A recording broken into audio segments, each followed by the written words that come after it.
Hello, sunphobic male sapien mayo maggots. I see you all congregating to the comment section to immediately say, "Yeah, you're right, buddy. I'm so proud of you." Let me just state this right now. Shut up.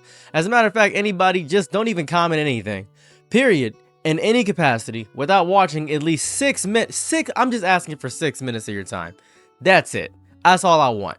Anybody that's gonna call me an Uncle Tom or say, "Ah, man, I can tell that he's with a white woman," I want you to just shut up for 6 minutes. Do you have the ability to not type in I want to see if you have the strength of character to do that. So let's get this out of the way. You should not hate yourself for the color of your skin. Don't know why that's revolutionary. Don't know why that causes this uproar on the internet. You just shouldn't, period. The very fact this needs to be stated is a testament to how far our conversation has drifted from reason, from the turbulent waters of performative penance. We have gone so far away from everything that I have to make this title, this statement, that you should not hate yourself for just being born white.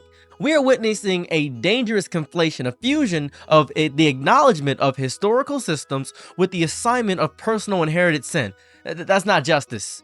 That is an alchemy of the soul, turning the lead of collective history into the gold of individual guilt. I see so much white guilt every single day. I'm so sorry that you are black, and I should use my power, my privilege to make your life better.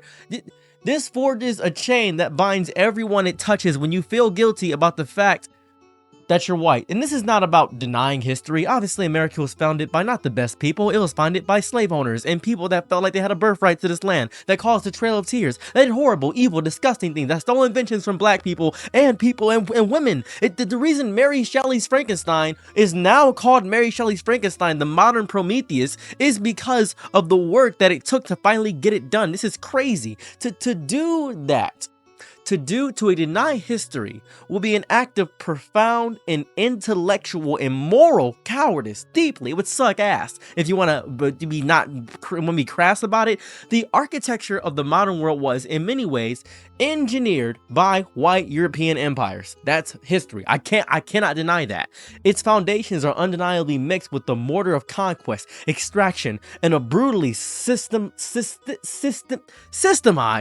on an industrial scale. But you sitting here now, you white person watching this video, are not an empire. You are a single consciousness, a person who inherited a certain pigment in a specific moment in time. Same with you, black person, or you, fair skin, whatever skin you may be. You just got it, just lucked out. You're just either unlucked or lucked out to assign you the sins of a system you did not design, a past you did not enact, is to engage in the very same essentialist tribal logic that powered those oppressive systems in the first place. It is to argue that bloodline dictates destiny, a poisonous idea that we should have learned to reject centuries ago. So just give me a second, okay? You can skip this ad. I put chapters in the video so you can skip the ad. You do not have to watch the ad. This is a sponsored ad. Hey, you actually stuck around for the ad? I'm so proud of you. Let me tell you what I'm pitching to you real fast. Here's something you can do when you're bored. Playing games and getting paid for it. If you hit the link in the description or scan the QR code on the screen right now, you see that popping up right there? Look at that. It's so cool. It's so convenient. You can sign up to freecash.com and start right away. Now, I know your inclination to say this is a scam, but I assure you, I tried it myself. I thought it was a scam myself. Actually, I did actually try it out and it actually worked. I didn't expect to actually get paid, but I'm getting moolah, baby. It's simple. Create an account with your email and password. It takes seconds. Literal seconds. Inside, you'll see a wall of games, a bevy of things, and offers. Pick one you actually enjoy, play through levels, and cash land straight into your free cash account. It's like turning your downtime into a side hustle without even noticing. Some people pull in $10 to $20 a day, but I've seen reports of much more moolah, Mr. Krabs. I've seen Scrooge McDuck numbers, and you can do this all while laying in your bedroom playing games on your phone. All they ask of you is that you spend your time playing the video games. They just want your time. Now, you could spend a little bucks in game to hit levels faster, which lets you unlock the bigger offers and payouts because you gotta hit the levels to get bigger payouts. That's how some users end up earning hundreds, even $500 or more on certain offers. It's crazy, but you don't have to spend anything. You can just stick to the free levels like I did and still cash out. The whole point is that instead of just sitting there scrolling endlessly through TikTok or Instagram Reels or YouTube Shorts or whatever, you're playing and earning at the same time. When it's time to cash out, you got options. You want to hit up PayPal, you want some gift cards, you can do whatever you want to. It's your decision. It's your world. I'm just living in it. So if you're curious, hit the link in my description or scan the code that's been on screen the entire time. You can just scan the code right there. You have the ability to just screen capture, scan the code, click the description. Make sure you do it through me, guys. Sign up for my link because I'm broke, guys. I'm doing this for the money, man. I got my family locked up. I beg you, please start playing for cash in your spare time. And when you use my link or QR code, you'll get a $5 bonus to kick things right off. So go ahead and get the free cash right now. Freecash.com is 0CV. You're not responsible for any bodily harm, any extra harm, anybody getting destroyed, anybody getting hit with a meteor, anybody getting hit with a natural disaster, anybody getting hit with the power of God, anybody with God's wrath, any thunder striking your body, anybody that actually has kids because of this, anybody that gains thousands of dollars, they do not use that in order to attack me or strike me and send drones to my house to destroy on my entire body. I appreciate it. That'd be lovely. Thank you. I really appreciate it a lot. And if you could enjoy this, just use my link in the description. Like I said before, use the QR code. Go and do that. Everything's bye. Okay, back to whatever I was talking about before. My issue primarily isn't the guilt in itself. It's the evolution that people will get guilty and then they get self-hatred. It's where the pathology truly sets in. Guilt can be a catalyst. It can spur examination and motivate amends. It's great. I think guilt helps. I think feeling guilty, maybe you cheated on somebody, maybe you ran somebody over and said, oh, maybe I should go back and make sure he's okay. Maybe you done something bad. Guilt is great. I think it's fun. Self-hatred, that paralyzes you. There's no help in self-hatred. It is a spiritual quicksand. It sucks. It does not lead to growth. It leads to a performative, self-flagellating stasis. It's horrible. It's in a cruel irony. It recenters whiteness in a new and insidious way. That's the worst part. This is why I hate this, because by them being angry and sad and feeling all this thing, now they're saying, oh, well, now I'm sad. Oh, well, now I'm sad. I finally understand what you guys feel, don't I? Yeah, you know what? We're all friends now. I get that we ruined your lives back then, so we're all even now. No harms, no fouls. We're good. That's the issue. Oh my God. Every single time you say, that's what white people do. That's the white people thing. That's the white people thing. They now are going to say, well, that's what Negroes do. All right, yeah, gotcha. How about that? Yeah, that's right. You're on welfare and baby mama Jamal? Gotcha. Caught you slipping, didn't I? Haha, you're as dark as under the bed. That's what's going to happen. They're going to fight back in that same way. So you can't say that that's racist. Well, you're being racist too. No, I'm being prejudiced, which is different than racism, because racism is systematic. See, you're speaking in ebonics. I don't understand what you're saying. That's what's going to happen. That's what's going to happen. The room still revolves around white people every single time. It's not even as an authority figure, but as a perpetual professional apologist. This is not even allyship when they feel guilty or self-hatred. It's a new form of narcissism disguised as wokeness. That's what happens. They say, well, I'm strong and you're weak, so I have the ability to make things right. So I feel bad about being white. It helps no marginalized group to have an ally who is too busy hating themselves to effectively stand beside anyone. That's the issue. Do you grasp that? Are you picking up what I'm putting down? I'm going to be precise about history. You did not pilot the slave ships, white people. You like this in modern day. You didn't pilot the slave ships, right? You didn't do it across the Middle Passage. You did not draw the arbitrary conflict-seeding borders of the Berlin Conference. You didn't do that. You are not the monarch signing charters for colonial companies, nor the Pope issuing doctrines of discovery. Even if your direct ancestors held the whip, you are not them. You inhabit a different body, a different mind, a different moment.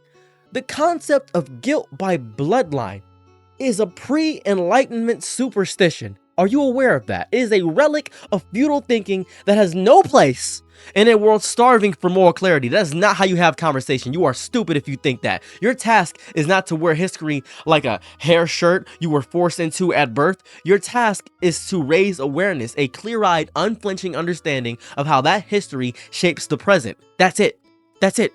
And you can be happy of your culture. You can be happy of the good parts of the culture. And black people have bad stuff. White people have bad stuff. Mexican people have bad stuff. Venezuelans have bad stuff. Nicaraguan have bad stuff. Japan has bad stuff. Everybody has bad stuff in history. Are you aware of that? It's not just singly thing. America is not the center of the world. I want you to really grasp that. America is not the center of Earth.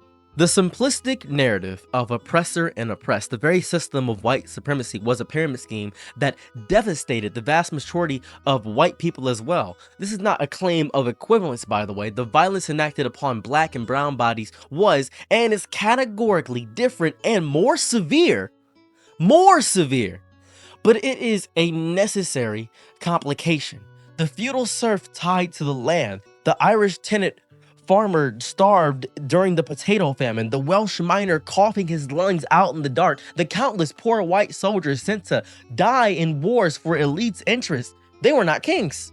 They were cannon fodder in the Empire Project. They were granted the psychological wage of whiteness, a sense of superiority over someone else to distract from the fact that they were also being exploited. Their pride was a consolation prize, a shining trinket to make them forget their chains. The issue, and I say this all the time, is not only money, right? Money, green privilege, money, but it's the fact that we're ants fighting ants while the grasshoppers are looking at us saying, yeah, look at those ants fight. Hollywood in popular history sold us this big lie, a lie to everyone, including white people. It crafted a fantasy lineage of knights, queens, and pioneers, erasing the far more common reality of poverty, peasantry, and powerlessness, because that was most people. Most people were peasants. You were told you were descendant from royalty, when the statistical truth is you are far more likely descended from someone who scraped dirt from dawn till dusk for a lord who owned them. That's your history. That's the culture you can be so proud of. That's what you got. Same as most people. You suck too. This manufactured heritage was a tool making you feel invested in a glory that was never yours. White people, we used to be knights and sires and serfs, and we used to own land. No, you didn't. No, you didn't. You probably died in the potato famine. That's what probably happened. Probably married your cousin. That's probably what happened. So you would defend a system that never truly served you. You suck. You suck. The narrative of universal white historical power is a myth designed to create complicity in some and resentment in others. It's disgusting. The harm crystallizes when this complexity is flattened, when whiteness is treated as a monolithic identity synonymous with villainy. Oh my goodness, he's white, he's a villain. When your very existence is framed as a stain, your voice as an inherent threat. This is not progressive.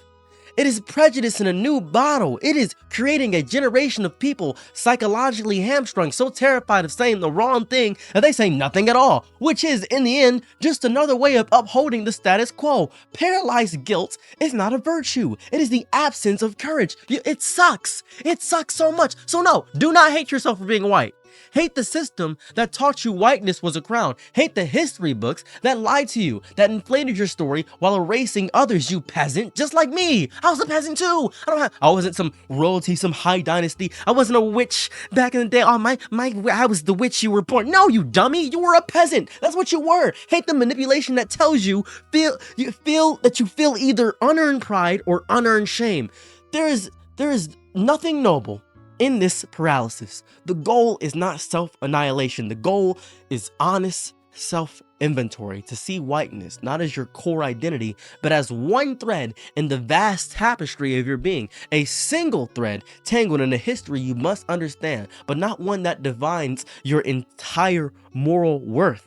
The way forward is not through a spiral of guilt, but a spiral of action. Use whatever privilege your skin color affords you in a given situation, not to offer endless performative apologies, but to amplify silence others, to intervene in moments of microaggression, to listen, truly listen, with the goal of understanding, not of crafting your own defense. Do this not because you are ashamed of who you are, but because you are connected to the humanity of others. Disgusting.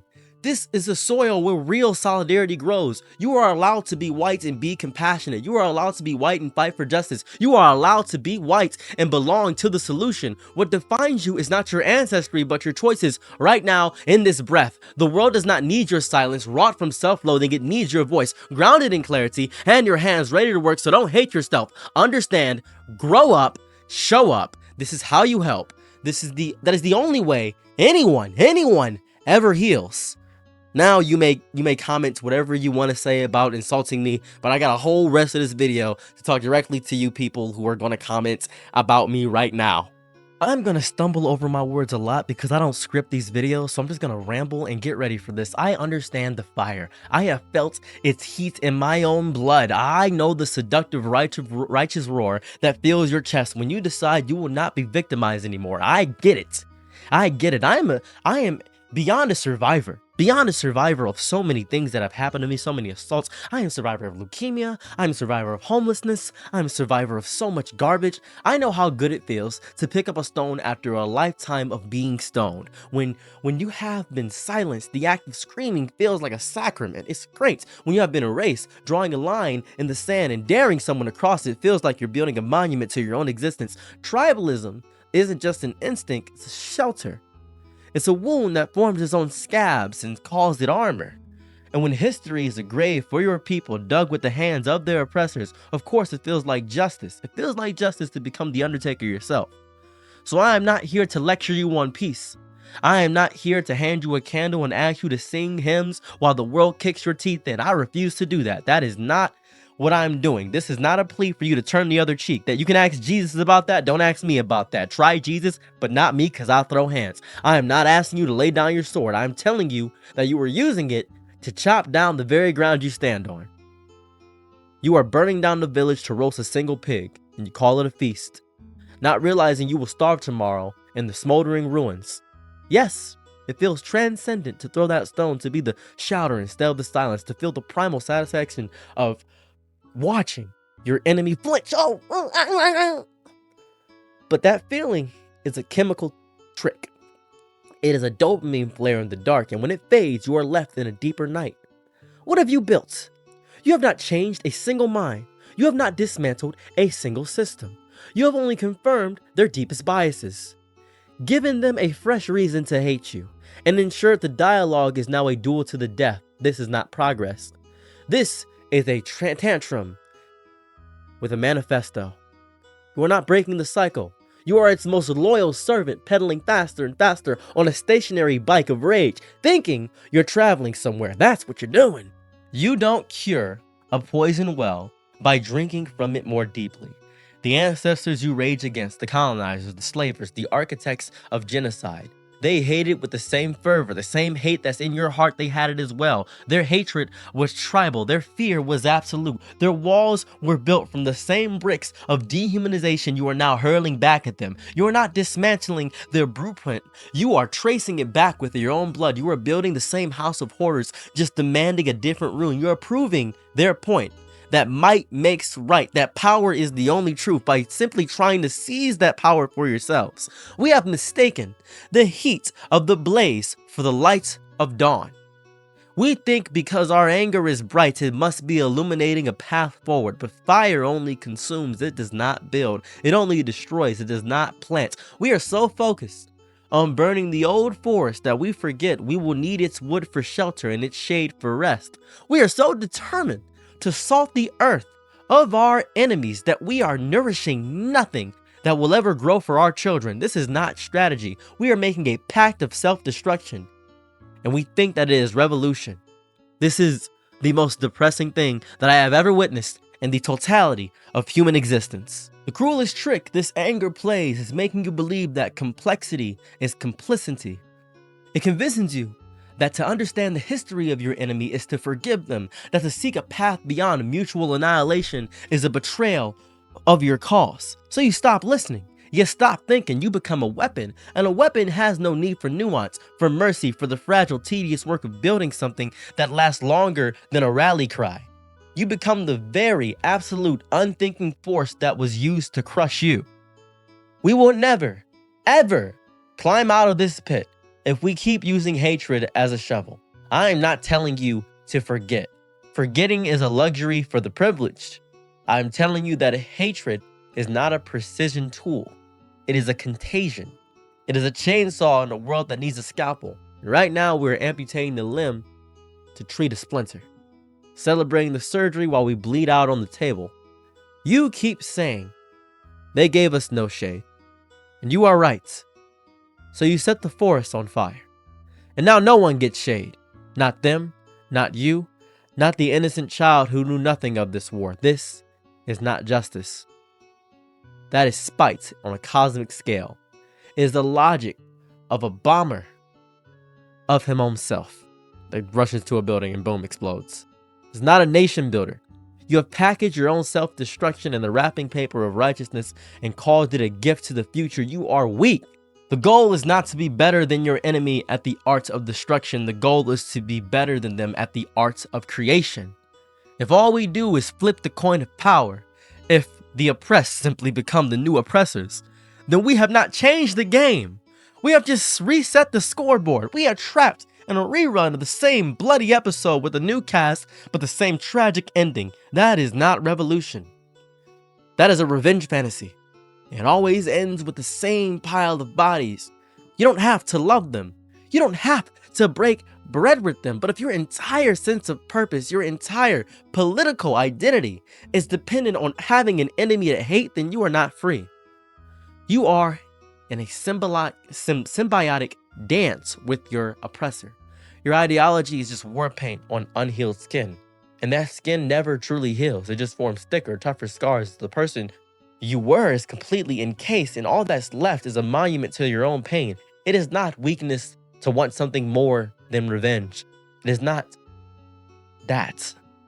It is not. It is the hardest strength imaginable. It is so easy to hate, very easy to punch. Road rage is very easy to yell. Easy is loud. We are drowning in the noise. We are surrounded by the ghosts of empires and revolutions that taught hatred would be enough, and payback was a form of purification. They burned all the bridges and then stood on their barren shore, proud of their isolation, wondering why they were so alone. Why? Why? If we continue like this, if our legacy is teaching the next generation how to hate better, how to burn brighter, then we will leave them nothing but a world of ash, no shelter, no shade, no stories of how we built, only legends of how we destroyed, just ghosts and smoke and the bitter wind blowing through the ruins. So hate if you must, but do it with your eyes open. Know that you are burning a library to light a single fleeting torch. And when the torch sputters out, the darkness that remains will be absolute. And it will be yours. This is specifically for this type of comment that I'm going to get. Someone is going to call me an Uncle Tom. I can see it now. And this is specifically my response to that, because I'm not going to argue in the comment sections with you, because I have better things to do with my life. I have so much more to do with my life. So I'm going to do this. You do not get to drape me in the shroud of Uncle Tom simply because my reflection does not match the caricature you carry in your head. That word, that accusation, has become the intellectual crush for those who cannot bear the weight of a complicated thought. You suck. I see your digital missives. I see it. Dripping with a rage I recognize. I understand its origin, the deep generational well of justified fury. But what you're doing, it's not analysis. You are doing arson on your own mind. Is the coward's way of shouting down any voice that doesn't harmonize perfectly with your chorus of grievance. You are covering your ears and screaming, "Sell out," because the sound of somebody with a different thought frightens you. I am not a Republican. I am not a liberal. I am not any of that. I'm not a centrist either. I'm human. Period. That's it. I'm human. Sick of this he said, she said tribal war bullshit. I'm here. The moment you step even an inch of the sanctioned narrative of the community, the Purity Patrol arrives with their siren songs of betrayal.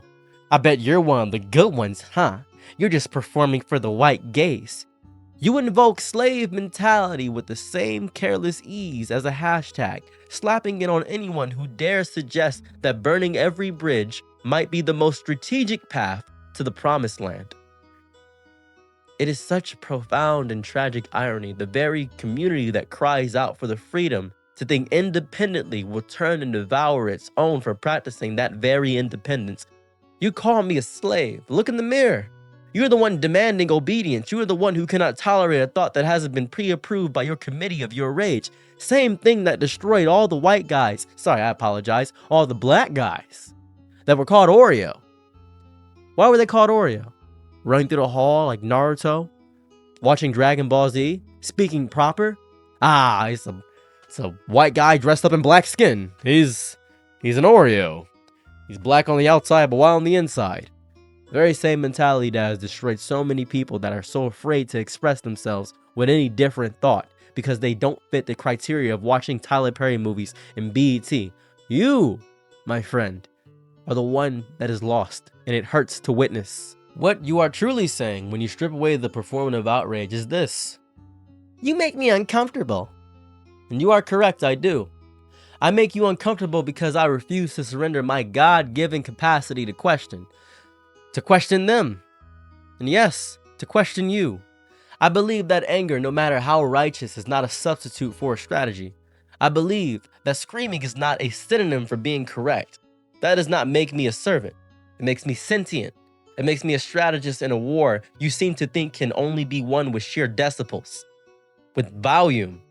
You think labeling me Uncle Tom is a silver bullet that will shatter my spirit, but let's be clear about the references. Go and actually read Harriet Beecher Stowe's novel. The character of Uncle Tom, he sucked. He sucked. He was garbage. But I read the book. I know you haven't. You probably just use the term as a thing. He was a man of profound faith and strength who chose death over betraying his people. He was a martyr, not a mimic. You are not wielding history, you are abusing it. You are parodying a slur you overheard, a weaponized misreading you've never bothered to iterate. Because I read Frankenstein, and the same people that actively say, oh, Frankenstein was this ugly monster, don't know that Frankenstein became smarter than Victor. Let me phrase that better. Frankenstein's monster who had no name, the creature, became smarter than Victor Frankenstein. That's what happened. Tragic, tragic tale. You say that I have slave mentality. My ancestors had their choices stolen from them. I am not exercising choice. I am profoundly stating my choice and doing a P90X ritual with it. I'm choosing my words with the precision of a surgeon, not with the recklessness of a rioter. There is a cosmic difference in how I approach things, and to think that I do nothing for my community, my people. I do everything in my power for humans, in totality, forever. I'm going to tell you something I learned in the quiet aftermath of many battles. The ability to hold complexity is the hallmark of true strength. The courage to say, I feel your pain, but I question your plan. That is what I want. I am not a coward. I, sadly, and I hate this, am a leader. And it sucks to be a leader. It sucks to have so many people following you, so many people looking for your words, waiting for your opinion to have things, so I must be precise with my words. I cannot say the most reactionary, rage-baited thing all the time because I have too many people listening. It is not a fear of the oppressor. It is a profound faith in the genius and resilience of our own people that we can find a better plan. You believe that hurling epithets makes you powerful, it makes you pathetic. It reveals a deep-seated terror. You are not afraid of me because I am your enemy. You are afraid of me because I represent a path you have not considered. A path that doesn't rely on mirroring the hatred of those who oppressed us. You mistake a difference in tactic for a betrayal of principle. You confuse volume with value. I am not your puppet. I do not owe you a performance of rage to validate your own. If my goal were cheap retweets and the hollow applause of an angry mob, I could play that part with ease. But I am interested in something more durable than virality. I am interested in truth. I would rather speak with careful thought than shout with careless venom. And if that makes me soft in your estimation, you have fundamentally misunderstood what resilience entails. Resilience is not just the capacity to endure pain. It is the discipline to channel that pain into something that builds rather than something that merely burns. Do not mistake my stance for opposition. I too want justice. I ache for equity. I am committed to healing. But I will not achieve these ends by mimicking the worst traits of our oppressors and calling it liberation. I will not echo their hatred and label it progress. If you demand a leader who only knows how to scream, by all means seek one out. I am not here to be your martyr or your mascot. I am here to think, to build, to question, and when necessary, to disagree with you. Not out of spite, but out of a sincere belief that a different path might lead us to a more lasting victory. To call me a slave, yet you are the one demanding ideological fealty. You are the one wielding the lash of social shaming against anyone who dares step out of your mental formation. You preach freedom, but you practice a form of intellectual tyranny. That isn't freedom, it is a new plantation, with woke slogans painted on the same old walls. I do not require your approval to be proud of who I am. I do not need your permission to speak with grace. I do not crave your hashtags to know my own worth. I have read the history. I have studied the landscape. I know the stakes. I simply do not believe we win by reenacting the same destructive cycles with a new cast of characters. I believe we win by breaking them down. And I will be angry with you. I will be pissed. I will be calling you names because I feel like it. I'm not perfect. I'm not. But I'm trying to be the best version of myself whenever I make one of these videos or whenever I speak. Because I have so many people listening. Whether it be 1,000, 2,000, or 10. It's a lot to me. I'm happy you're here regardless. Sorry this video was a bit long-winded. I'm very sorry about that. These lights are blinding me in some capacity. Do want to point out, just skip over the ad in the beginning. I swear to God, if you say some garbage about the ad, I'm going to be violently mad. I promise you I will. I have specifically put chapters in my video. Most videos I make put chapters, so you can know where to skip or which part you want to listen to if you're doing something in the background or something of that capacity. I make longer videos over the weekends because it feels good to have something to listen to. You know what I mean? There will be longer videos coming out. I'm working on a very large video about Donald Trump being the most American president. It's probably one I'm working on after this. And then there's another video about To Be Hero X where I keep getting copyright striked on, but that's a whole other story. Anyways, I have a Patreon, and that's all I got going on here. So yeah, have a lovely day or night wherever you're at. Thank you for checking out my content. Bye. I'm your Nick at night, be my Laurel, he's low. Ooh, happy to try what you need. Your world, I love to live in it. Ooh, I love the ride when you're free.